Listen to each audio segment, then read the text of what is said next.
Дэвид и его дочь Сара были невероятно близки. К сожалению, Дэвид скончался, когда его дочери было всего 5 лет. Во время похорон Сара решила в последний раз обнять своего отца. То, что произошло дальше, заставило людей кричать. Дэвид родился в бедной семье, и у его родителей была мечта вырваться из порочного круга бедности, который передавался из поколения в поколение. К сожалению, они ушли из жизни, прежде чем их мечты смогли осуществиться. Полной решимости изменить свою жизнь, Дэвид искал способы создать для себя лучшее будущее. Он работал на стройках, прежде чем заняться продажей фруктов на обочинах дорог. Иногда он также работал в ночную смену на фабриках, чтобы заработать денег на поддержание своего бизнеса. После ночной смены он направлялся прямиком в свой маленький магазинчик и весь день без сна и отдыха продавал свою продукцию. В один из таких дней Дэвид встретил Софию в магазине. Сначала его поразила ее красивая походка, затем очаровательные глаза и веселая улыбка. София приходила за фруктами каждый день в одно и то же время. Так продолжалось несколько недель, и Дэвид не успел опомниться, как влюбился в нее. За это время София и Дэвид быстро стали близкими друзьями, но мужчина жаждал большего. Он хотел, чтобы София была в его жизни, и ему хотелось рассказать ей о своих истинных чувствах к ней. Однажды, когда был предсказан сильный шторм, казалось, что судьба подарила ему именно такую возможность. В тот день Дэвид привез совсем немного фруктов, поэтому ему пришлось извиняться перед покупателями, которые пришли после того, как все было распродано. Однако он оставил любимые яблоки Софии в стороне, надеясь, что она появится. Должно быть, это был его счастливый день, потому что она пришла буквально через несколько минут. Когда Дэвид подавал яблоки, внезапно начался дождь. Мужчина был в панике, потому что ему пришлось быстро собрать все прилавки, пока дождь все не испортил. С деньгами у него было туго, так что любые незапланированные траты в данный момент были недоступны. К его удивлению, София помогла ему. На это у них ушло всего несколько минут, но молодые люди все равно насквозь промокли. Дэвид рассыпался в извинениях перед девушкой, но она отмахнулась от них со своей мягкой улыбкой. Они укрылись на автобусной остановке и проговорили несколько часов под проливным дождем. Когда Дэвид и София разговаривали, он больше не мог сдерживать свои чувства. В конце концов, он признался, что любит ее и хочет, чтобы она была в его жизни. София на мгновение замолчала, охваченная эмоциями. Затем с теплой улыбкой на лице она спросила, почему так долго? Я мечтала об этом моменте. После этих слов, произнесенных между ними, их отношения вскоре переросли во что-то прекрасное. В большинстве случаев София присоединялась к Дэвиду на улице, чтобы продать фрукты. Их любовь была прекрасна, и это привлекало покупателей в их небольшой ресторанный бизнес. Вскоре появилась хорошая прибыль, и через несколько месяцев Дэвид смог открыть большой магазин. Он считал Софию своим талисманом, и его любовь к ней стала еще сильнее. По мере того, как бизнес Дэвида стремительно рос, его отношения с Софией развивались еще быстрее. У влюбленных было предчувствие, что они проведут вместе совсем немного времени. Всего через 6 месяцев они стали жить вместе и через 4 месяца поженились. Пара очень хотела создать семью, но, несмотря на все их усилия, они не смогли зачать ребенка. София была обеспокоена. Часто она не спала всю ночь и плакала. Дэвид просыпался, глубоко вздыхал и уверял ее, что когда-нибудь у них будут собственные дети. 2 года спустя София забеременела. Пара была вне себя от радости. Беременность Софии протекала гладко, и в положенный срок у счастливой пары родилась девочка, которую они назвали Сара. Девочка была прекрасна. У нее были мечтательные глаза матери и изогнутые брови отца. Родителям Сары потребовалось всего несколько лет, чтобы понять, что их дочь – гений. К 3 годам она уже умела хорошо читать, и у нее были сильные математические способности. Их семья была отличной командой. Они все делали вместе и были по-настоящему счастливы.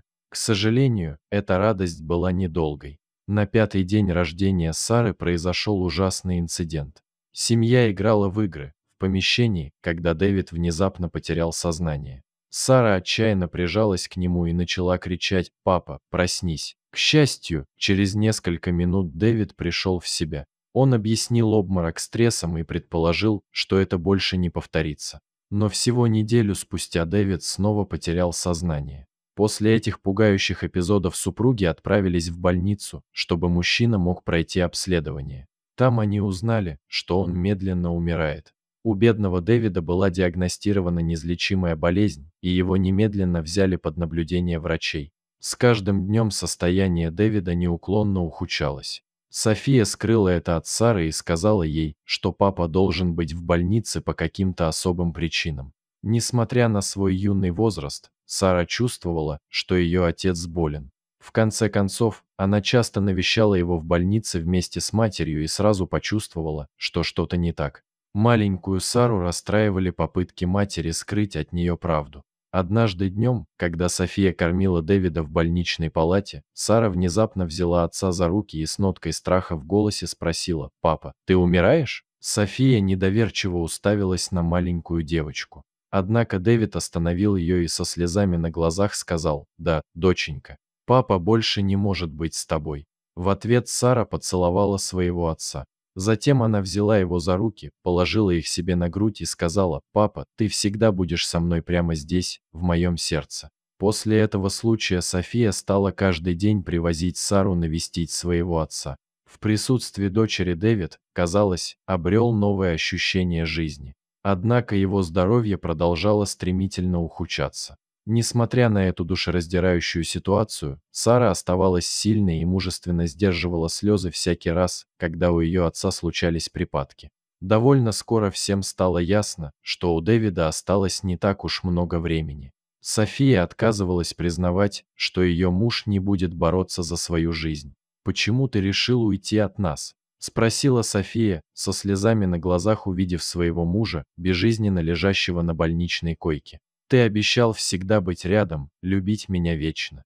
Почему ты не можешь бороться?» — сердито спросила она. Дэвид, собрав последние силы, притянул ее к себе, обнял и сказал, что ему очень жаль. Но София выскользнула из его объятий и выбежала, заливаясь слезами, застилавшими ей глаза. После ухода Софии Сара провела весь день со своим отцом, никому не разрешая входить в его комнату. Она крепко обняла отца, и они оба заплакали. В глубине души они попрощались. Дэвид мирно скончался во сне на следующий день. Когда София узнала о смерти своего мужа, она была безутешна. Ее переполняли сожаления, и она злилась на себя. Она пожалела, что не попрощалась с ним как следует, и не пообещала, что никогда не перестанет любить его и не выйдет замуж за другого мужчину. Сара, с другой стороны, чувствовала себя умиротворенной.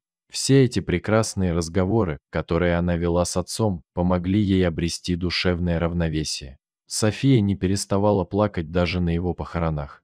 Сара была печальна, но глаза ее были сухими. Перед тем, как опустить гроб с телом Дэвида, Сара почувствовала желание обнять своего любимого отца в последний раз.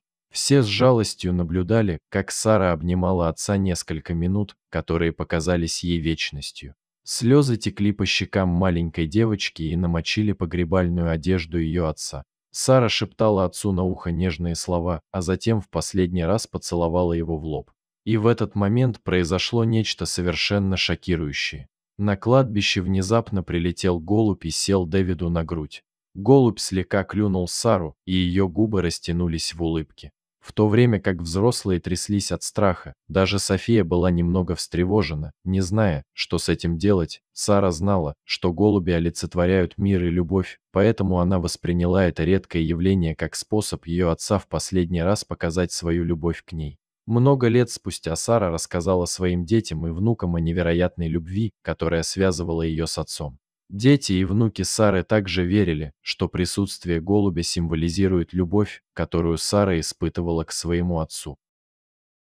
Дорогие зрители, если вам понравилась эта история, обязательно поставьте палец вверх и поделитесь этим рассказом со своими друзьями. Если вы впервые на этом канале и еще не подписаны, рекомендую подписаться прямо сейчас, чтобы не пропустить очередную захватывающую историю.